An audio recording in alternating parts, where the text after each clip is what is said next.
Dalam video saya sebelumnya saya pernah mengungkapkan ya, ada kelemahan dari pompa yang tabungnya mendatar seperti ini atau posisinya tidur. Yaitu kelemahannya kalau dia itu tidak punya membran ataupun tidak ada balonnya di dalam, maka dengan cepat dia akan berisi air ke dalamnya. Nah, kalau dia udah berisi air, maka yang terjadi adalah nanti pompa cetak-cetok terlalu cepat ya, tektok tektok tektok seperti itu. Nah, kemudian saya akan menganjurkan bahwa kawan-kawan sebaiknya memilih yang tabungnya berdiri ya di sini. Nah, ternyata setelah saya lihat-lihat lagi, ternyata pompa yang tabungnya tidur seperti ini pun bisa dibikin berdiri ya. Ayo kita lihat lebih dekat. Nah, pompa saya ini kebetulan tipenya adalah pompa Sanyo ya mereknya. Terus pompa ini di brosurnya itu dituliskan bahwa pompa tabungnya ini bisa memilih antara tidur dan berdiri. Ternyata setelah saya lihat lagi, ternyata di sini itu ada lubang ya. Di sini ada lubang dan situ ada lubang yang sama, sehingga apa? Lubang ini kalau kita buka, maka kita bisa letakkan ya, tabung ini kita bisa lepas, terus kita pindahkan ke sini. Sebetulnya tabung ini ada fungsinya lain, yaitu untuk mancing ya. Tapi kalau kawan-kawan pengen mancing nggak harus lewat sini pun bisa gitu. Nah, ini kita bisa pasang seperti ini. Nah, gitu. Terus tutupnya yang ini kita pasangkan di tempat tabung tadi.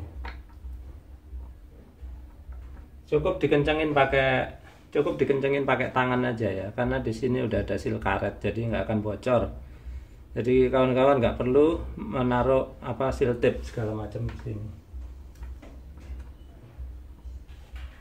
Nah, kalau pengen lihat lebih dekat saya perlihatkan ya, tempatnya di sini. Cukup dikencangin pakai tangan gini aja. Melepasnya juga pakai tangan.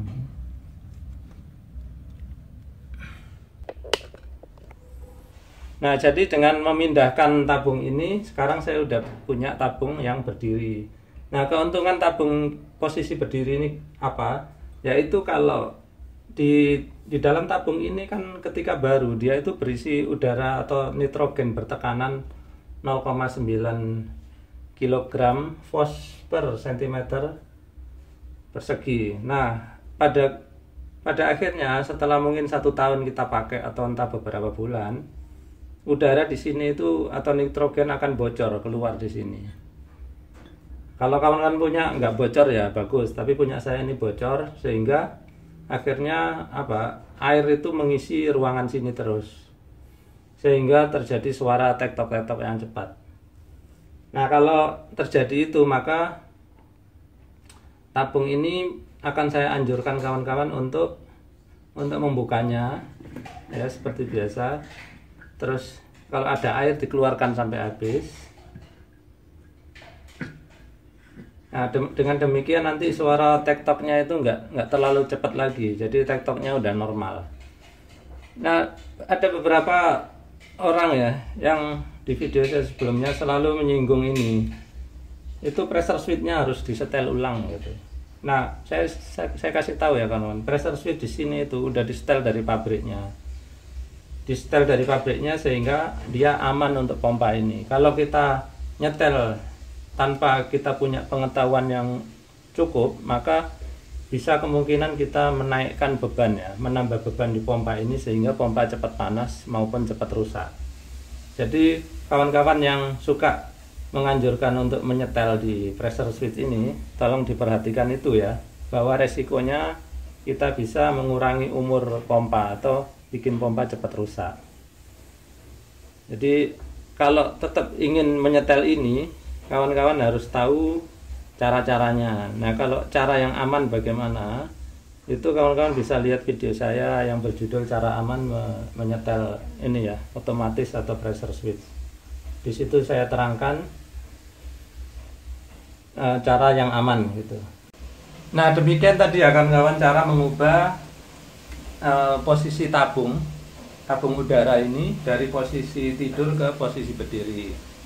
Nah, untuk kawan-kawan yang mungkin belum menyimak video-video saya sebelumnya, saya kasih tahu aja apa keuntungannya tabung berdiri ini. Kalau tabung berdiri ini keuntungannya adalah meskipun di sini itu ada nitrogen atau udara bertekanan, dia itu misalkan udaranya udah bocor, tabung ini masih bisa berfungsi ya sekitar 50% kalau posisinya dia berdiri seperti ini. Yaitu dengan cara kita membuka terus airnya dikeluarkan seperti yang saya lakukan tadi. Tapi kalau posisi tidur seperti itu kita hampir 100% kehilangan fungsi dari tabung ini. Nah, untuk kawan-kawan mungkin ada yang salah persepsi juga, dikiranya tabung ini adalah untuk mancing. Itu salah ya kawan-kawan. Tabung ini adalah dia berfungsi sebagai ya kayak mobil itu, ini suspensinya ya, sehingga pompa itu bekerjanya lebih halus, tektoknya nggak terlalu cepat ya. Ibaratnya mobil itu kalau nggak pakai suspensi, nggak ada pernya, dia itu kan kalau lewat batu duduk gitu. Nah, kalau ini ibarat pernya, jadi mobil itu jalannya lebih enak. Sama pompa juga seperti itu, tekanan di dalam sini bisa diatur oleh atau diperhalus dengan udara pertekanan yang ada di dalam sini. Nah, setelah tabung ini saya pasang secara vertikal seperti ini dan udara semua sudah saya keluarkan, ayo kita coba ya bagaimana pompa ini kalau kerannya kita buka setengah. Bagaimana tektoknya, cepat tektok-tektok atau normal gitu ya.